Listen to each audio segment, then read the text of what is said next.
কালিলৈ পুৱাৰে পৰা অসমৰ চতুৰ্থ শ্ৰেণী আৰু তৃতীয় শ্ৰেণীৰ পদৰ কাৰণে পৰীক্ষা অনুষ্ঠিত হ'ব।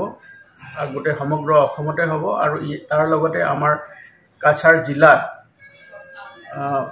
75,000 কেণ্ডিডেট ইয়াত মানে পৰীক্ষাত অৱতীৰ্ণ হ'ব।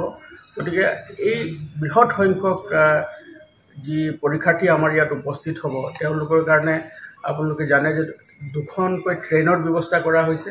হাইলাকান্দিৰ পৰা দুখন ট্ৰেইন আৰু কৰিমগঞ্জৰ পৰা দুখন ট্ৰেইনৰ স্পেচিয়েল ট্ৰেইনৰ ব্যৱস্থা কৰা হৈছে, যাতে পৰীক্ষাৰ্থীসকলে সুবিধাৰ কাৰণে তেওঁলোকে সময়মতে যদি পৰীক্ষাত আহি অৱতীৰ্ণ হ'ব পাৰে তাৰ কাৰণে এই ব্যৱস্থা কৰা হৈছে। আৰু ইয়াৰ লগতে 157টা চেণ্টাৰত আমাৰ এই পৰীক্ষা অনুষ্ঠিত হ'ব আৰু সকলো পৰীক্ষা চেণ্টাৰতে যিটো নিৰাপত্তাজনিত দিশ আছে আমি চোৱা চিতা কৰিছোঁ আৰু প্ৰতিটো পৰীক্ষা কেন্দ্ৰতে 6জনকৈ পুলিচ কৰ্মী তাত নিয়োজিত কৰা হৈছে, তাৰ লগতে এজন অফিচাৰো দিয়া হৈছে। গতিকে তেওঁলোকক যিটো ফিক্সিং কৰিবলগীয়া আছে আৰু তেওঁলোকক যি আইন শৃংখলাজনিত দিশ চোৱা চিতা কৰিবৰ কাৰণে আমাৰ আৰক্ষী বন্দোবস্তি কৰা হৈছে আৰু যাতে সকলো পৰীক্ষাৰ্থীয়ে শান্তিপূৰ্ণভাৱে তেওঁলোকে পৰীক্ষাটো দিব পাৰে আৰু তাত যাতে কোনো অসুবিধা নহয় তাৰ কাৰণে আমি সকলো ব্যৱস্থা গ্ৰহণ কৰিছোঁ। আৰু ইয়াৰ কাৰণে আমাৰ সীমামূৰীয়া যি এখন আমাৰ ৰাজ্য আছে, আন্তঃৰাজ্যিক যি সীমা আছে, তাতো আমি তেওঁলোকৰ আৰক্ষী অধীক্ষকৰ লগত মই কথা পাতিছোঁ।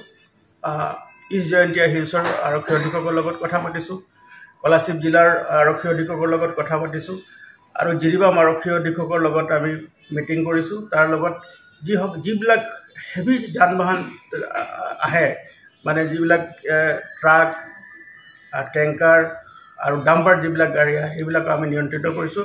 ৰাতি 2টা বজাৰ পিছত এই সকলোবিলাক যান বাহন আমাৰ জিলালৈ ভিতৰলৈ যিবিলাক সোমাই আহে সেইবিলাক আমি বন্ধ ৰাখিছোঁ।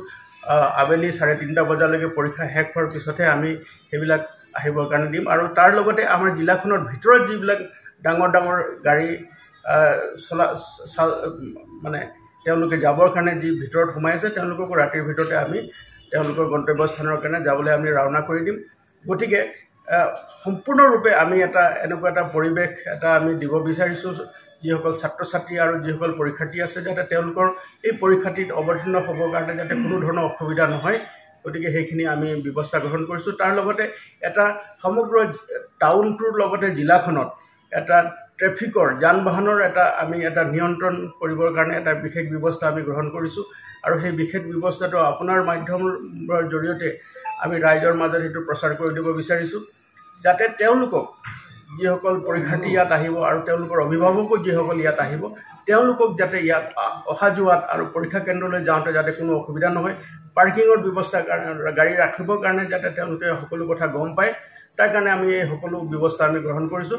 আৰু তেওঁলোকক আপোনালোকৰ মাধ্যমৰ জৰিয়তে তেওঁলোকক আমি জনাই দিব বিচাৰিছোঁ যে তেওঁলোকে ইয়াত জিলাখনত বেলেগ বেলেগ ঠাইৰ পৰা অহাৰ পাছত পৰীক্ষা কেন্দ্ৰত যাতে তেওঁলোকে সুকলমে অৱতীৰ্ণ হ'ব পাৰে তাৰ কাৰণে আমি এই ব্যৱস্থা গ্ৰহণ কৰিছোঁ।